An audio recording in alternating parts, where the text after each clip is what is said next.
Hello guys, তো আজকে আবারও একটা ছোট্ট মিনি ব্লগ নিয়ে চলে আসলাম।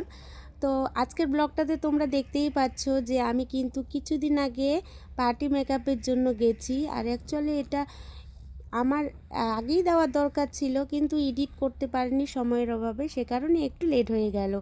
আর আমার কিন্তু ছেলে হওয়ার পরে এটাই ফার্স্ট কাজ, কারণ ছেলে হওয়ার পরে আমি কোনো কাজই করিনি।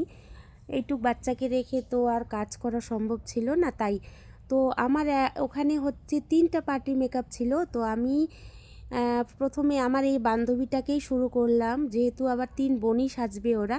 তো আমার এই বান্ধবীটা ওই আমাকে ডাকছে যে ওদের বিয়ে আছে বলে তো পার্টি মেকআপটা করবে, তাই সে কারণে নাও করতে পারিনি। আর ভাবলাম যে ছেলেও তো একটু বড় হয়ে গেছে।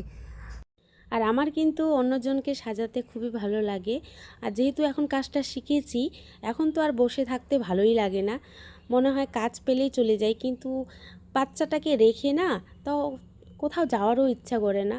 তো আর ছেলে যেহেতু বড় হয়ে গেছে, আমাকে আবার আমার কাজে ফিরে আসতে হবে। আর বাড়ি থেকেও আমাকে প্রচণ্ড সাপোর্ট করে। 3জনকে সাজানো প্রায় কমপ্লিট। আর এই দেখো হচ্ছে ফাইনাল লুক। আর খুব স্পিডে করেছি। আমার কাজ কেমন হয়েছে অবশ্যই কিন্তু জানাবে। তো এরা হচ্ছে 3 বোন, কেমন লাগছে